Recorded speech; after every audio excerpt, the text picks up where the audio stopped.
In 1999, Sega launched the most ambitious console around the world, an integrated modem for online play, architecture that mirrored arcade units allowing for superior graphics, and a visual memory unit that displayed in-game information. A console that was truly years ahead of its time. Less than 3 years later, it was dead. So, what went wrong?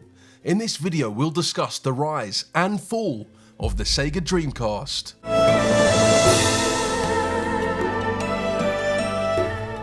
Before the Dreamcast was the Genesis. Now this was powered by a Motorola 68K processor running a significantly higher clock speed compared to Nintendo's SNES. It also had a 16-bit data bus, allowing it to transfer data twice as fast as the Super Nintendo.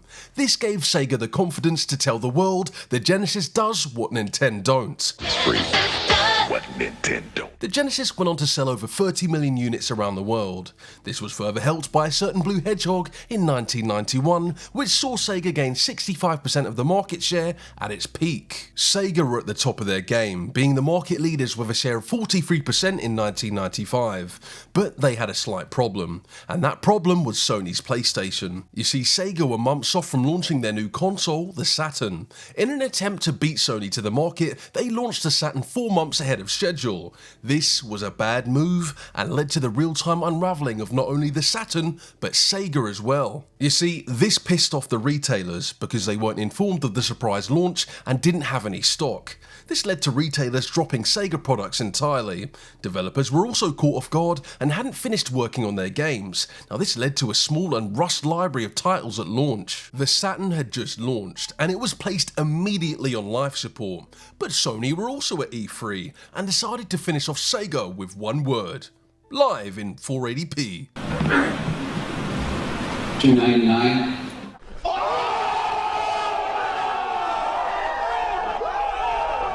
The console was also hard to develop games for because of its complex dual CPU architecture, so devs decided they'd rather not and developed games for the PS1 instead. Sega had also just released the 32X, a peripheral you could attach to your Genesis to deliver 3D graphics, and this bad boy cost $160, so customers felt like they were taken for a ride when it was abandoned months later. Sega had entered a financial crisis, with 5 years of consecutive losses, plunging profits, and losing their share of the market to Sony's PlayStation.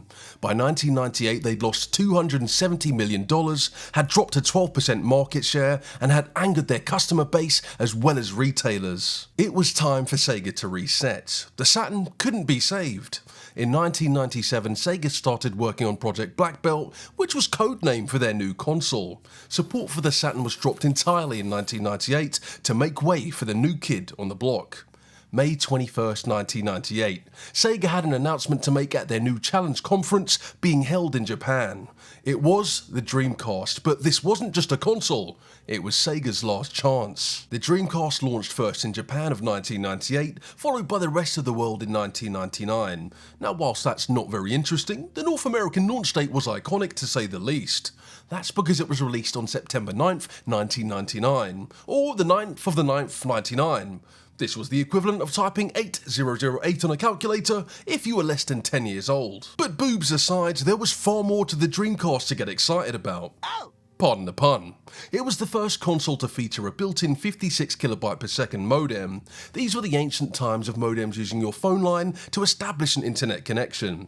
You couldn't phone your friends whilst using the internet, so we used the early version of WhatsApp, called MSN Messenger. The Sega Genesis, Saturn and Famicom also had modem peripherals released, but these were all external. And whilst this type of modem wouldn't be a staple going forward, it was an early precedent for consoles to come. You could take your Dreamcast online with games like Phantasy Star, Quake 3 Arena and Unreal Tournament. There was also crossplay with PC users, the Dream Passport to browse the internet if you lived in Japan, and DLC for around 40 games, which was free. It's rare that you find the words DLC and free in the same sentence in 2026. But online multiplayer aside, the Dreamcast was a powerhouse from a technical perspective.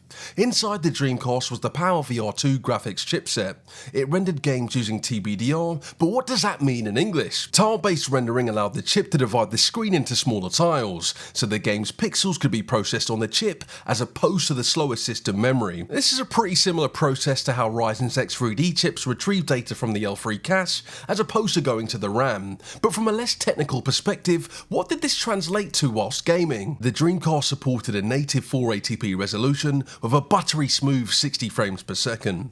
The PS1 and N64 in comparison typically ran at 240p and around 30 FPS. If we were to make a direct hardware comparison, the Dreamcast was 5 times more powerful than the PS1 and 2.5 times more powerful than the N64. The Dreamcast was also far easier to develop games for when comparing it to the Saturn. You see, the Saturn used a dual CPU setup that was notoriously difficult to synchronize. You see, the two CPUs shared the same bus, which led to them fighting for memory access and cancelling out the performance benefits of having two CPUs. The Dreamcast fixed that by utilizing a more standardized infrastructure in the form of one CPU. This was the Hitachi SH4, and this bad boy was clocked at 200 MHz. For modern gamers watching this, your PS5s are clocked at 3.5 GHz, which is roughly 17.5 times faster in raw clock speed.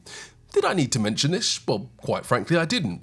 But I wanted to. Sega also worked with Microsoft to have Windows CE run on the console. Now, CE was a lightweight operating system designed for PDAs, sales terminals, and of course the Dreamcast.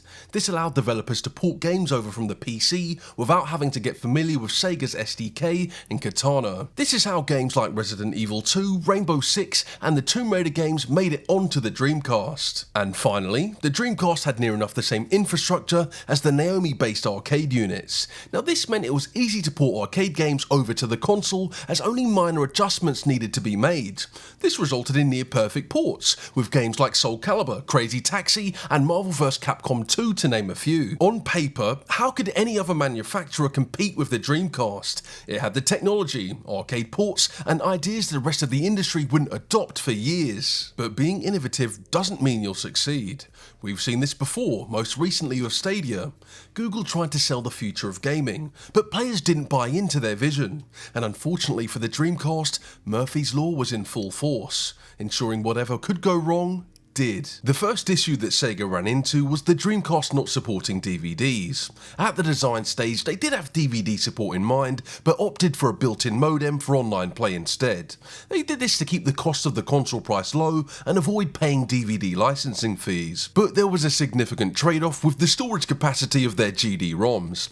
You see, the Dreamcast used proprietary CDs that could store up to 1.2 gigabytes of data. Their main competitor, the PS2's DVDs, could store up to 8.5 gigabytes of data, and that was the same for the Xbox. DVDs were huge at the time, and the fact the PS2 could double down as a DVD player was incredible. Trust me, I was a kid at the time, and this was some futuristic shit back in the day. The biggest flaw in not using a DVD drive was the piracy. People could burn games on a standard CD-ROM and play them on a Dreamcast. You know, those old CDR discs you'd get a pack of 100, they were a nightmare for the Dreamcast. You didn't even need to mod the console, you could just rip a game on a disc and boot it up. Not that the Senor Donut channel approves of such practices, but I'll leave this logo here. If you know, you know. And the people hadn't forgot about Sega's scumbaggery over the years. The Dreamcast couldn't save Sega's damaged reputation and simply paper over the cracks. The Sega Saturn was a commercial failure, with the surprise launch angering retailers and developers. Gamers were angry because the 32X was launched for the Genesis and then immediately abandoned for the Saturn. Sega were also still dealing with the financial bleed of the Saturn. When the Dreamcast released in 1998, Sega made a net loss of $270 million. A year later, that figure increased to $275 million. It's fair to say the Dreamcast wasn't doing too well. The PlayStation was a cultural phenomenon and truly the best in class. The Nintendo 64 also had an audience and took the remainder of the market share. But there was a slight problem for Sega. You see, Sony didn't want the majority of the market. They wanted all of it. They had a piece of hardware that would help them achieve that goal, and they called it the PlayStation 2. The PlayStation 2's announcement placed the Dreamcast on life support. The Dreamcast was selling well in the US, with over 500,000 units being sold in the first 2 weeks. But these sales slowed down significantly in 2000 as gamers decided to wait for the coveted PS2. The PlayStation had a built-in DVD player, which as we've mentioned was a massive selling point. It's also worth noting that the PS2 was cheaper than some standalone DVD players. But the PS2 wasn't just some run-of-the-mill DVD CD player, it was powered by the Emotion Engine, a 128-bit CPU that was designed for superior graphics, AI, and 3D graphics that its little brother, the PS1, would be proud of. There was also the loyalty of PlayStation gamers that Sega had to contend with. Gamers liked their PlayStation. Over 50 million had been sold around the world by 1999. These loyalists simply snubbed the Dreamcast and were more than happy to wait for the PlayStation 2. And you can't even blame them. They still had their PlayStation 1s and all their games would work on the PS2. As hype built for the PS2, developers shifted their focus as well. Devs were convinced the PS2 would dominate the market, so they opted to develop games for the PlayStation instead. EA Sports wanted nothing to do with the Dreamcast and refused to develop games for the platform. Now, despite what you think about EA nowadays, not having their library on your console was devastating. Need for Speed, The Sims, SSX, Madden, FIFA, and the list goes on. If EA didn't want to touch the Dreamcast, then why would any other developers want to? And then there were the price cuts, in a last-ditch effort to save the console. You see, the PlayStation 2 was going to launch at $300, whilst the Dreamcast launched at $200.